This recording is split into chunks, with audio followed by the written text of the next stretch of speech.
ulama ijma bahwa di malam 17 ini Al-Qur'anul Karim Allah turunkan.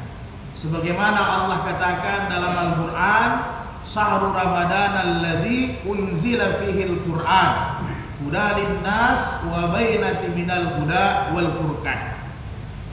Di bulan Ramadan ini Allah beri keistimewaan kenapa diturunkannya Al-Qur'an. 90% mengatakan 17 Ramadan. Walaupun ada pendapat pada malam Lailatul Qadar 27. Ada juga pendapat 21. Tapi paling banyak pendapat di kalangan ulama mufassirin, ulama Quran, yaitu pada malam 17 di bulan suci Ramadan, bertepatan malam ini. Maka saudaraku sekalian yang berbahagia, bisa kita katakan ini seperti hari ulang tahunnya Al-Quran. Karena Allah berikan kita Al-Quran, turunkan sebagai pedoman di malam-malam 17 ini.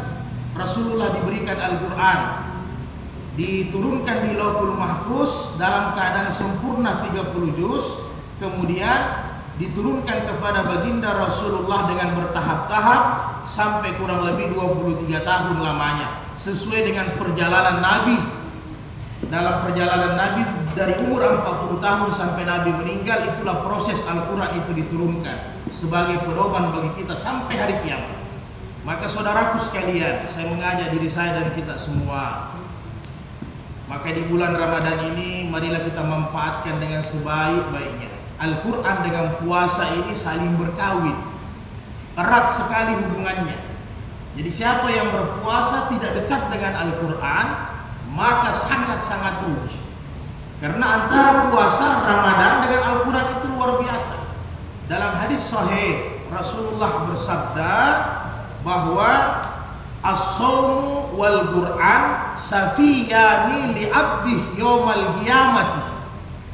Jadi kata Nabi, Al-Quran dengan puasa itu di hari kemudian akan memberikan syafaat.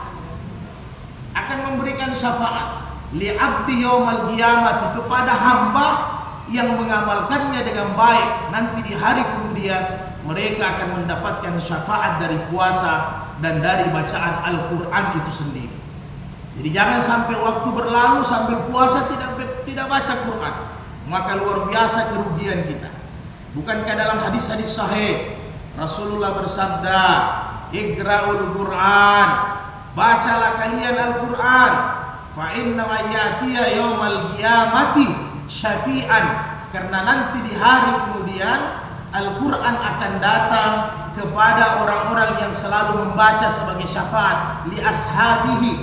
Siapa yang dekat dengan Al-Quran, siapa yang selalu berinteraksi baik dengan Al-Quran, insya Allah Al-Quran akan menjadi syafaat baginya di hari kemudian. Para ulama hadis menjelaskan, bukan saja nanti di padang mahsyar, bukan saja nanti ketika kita dihisab, tetapi ketika kita sudah masuk di alam barzakh, pintu pertama kali masuk di alam akhirat, yaitu alam kubur, maka Al-Quran itu sudah mendatangi kita.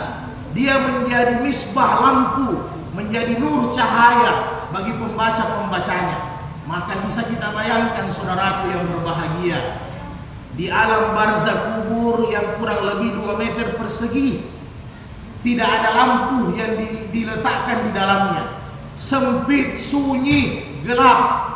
Maka apa yang kita rasakan? Kita dalam keadaan sendiri, tidak ada teman, gelap. Maka Al-Quran yang selalu kita baca di dunia akan datang membersamai kita ketika nanti di alam barzakh, sebagai teman, sebagai cahaya bagi kita semua di hari kemudian. Maka saudaraku yang berbahagia, kita lihatlah sebagai contoh kalangan-kalangan sahabat ajmain, bagaimana kedekatan mereka dengan Al-Quran luar biasa.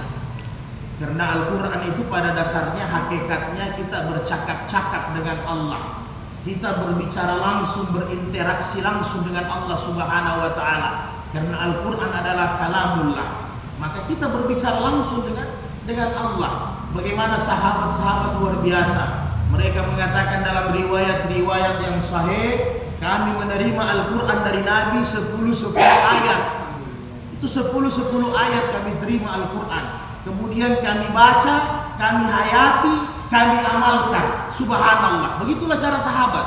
Tidak langsung terima ayat itu banyak. 10 ayat dibaca, ditadabburi, kemudian kalau sudah bisa diamalkan, sudah dihafal, diamalkan, baru minta lagi sama Nabi 10 ayat. Begitu cara sahabat-sahabat Nabi.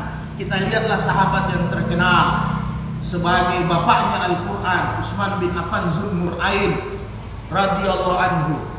Bagaimana beliau dalam riwayat yang sahih ada 2 cara yang dipakai sama Utsman. Satu, Utsman bin Affan pernah salat 2 rakaat dengan khatam Quran. Artinya setiap rakaat itu 15 juz dibaca oleh Utsman bin Affan. Rakaatnya kecil, hanya 2, tetapi bacaannya 30 juz. Bahkan dalam riwayat yang sahih, Utsman bin Affan pernah salat witir, ini paling rekor. Pernah salat witir 1 rakaat dengan 1 kali khatam Quran. 1 rakaat 30 juz. Subhanallah. Kira-kira siapa yang mampu hari ini? Kadang kita baru baca 10 ayat. Nunggu mata sudah mengantuk kita. Karena dibuka-buka lebih lama dibuka daripada dibaca. Nah ini Utsman saat salat witir. Kalau sekarang ada yang satu salat witir 30 juz, tidak ada yang datang di masjid.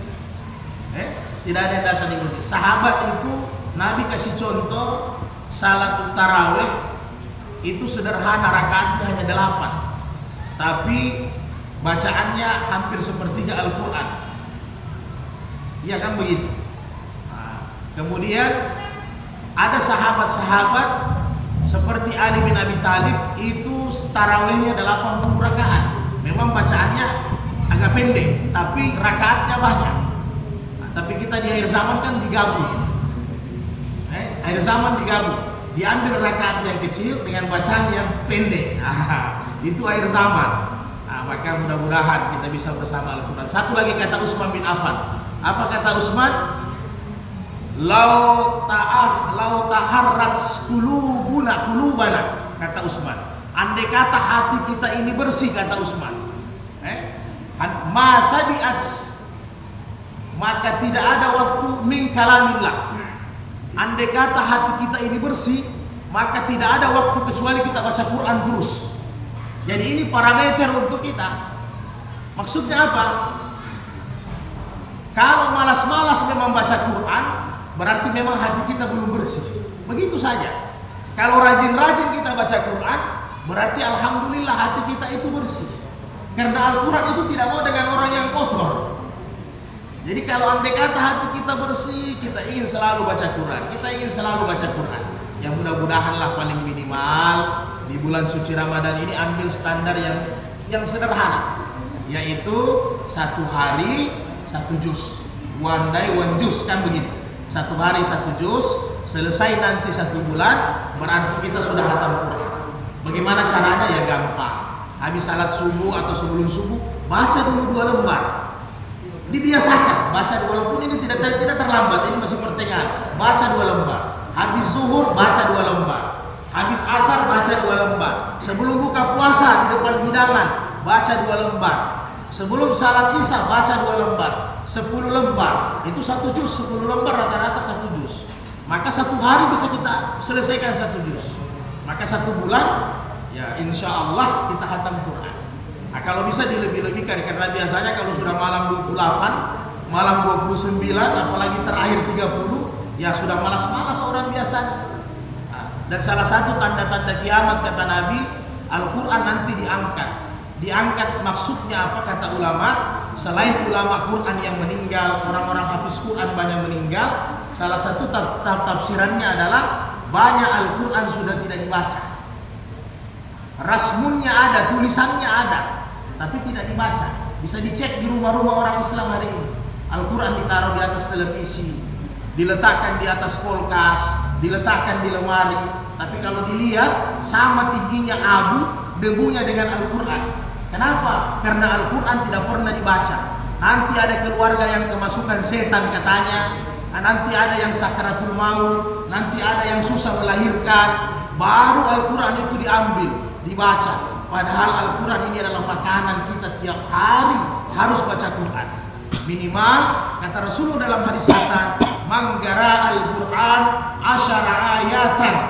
Siapa yang baca Al-Quran 10 ayat setiap hari, lam yaktub minal ghafilin, maka dia tidak dicatat sebagai orang-orang yang lalai. Maka jangan sampai dalam satu hari satu malam 24 jam Allah berikan kita waktu tidak pernah dibaca Al-Quran walaupun 10 ayat. Al-Quran akan menuntut kita nanti di hari kemudian. Demikian Bapak dan Ibu sekalian, mudah-mudahan Allah Subhanahu wa taala tetap memberikan kita kesehatan, semangat kita, jazbah kita sampai akhir Ramadan kita tetap istiqamah melaksanakan amalia-amalia Ramadan, sehingga amalan Ramadan ini akan membekas di luar bulan Ramadan, sehingga kita bisa istiqamah tetap dalam amalan-amalan agama. Allah musta'an.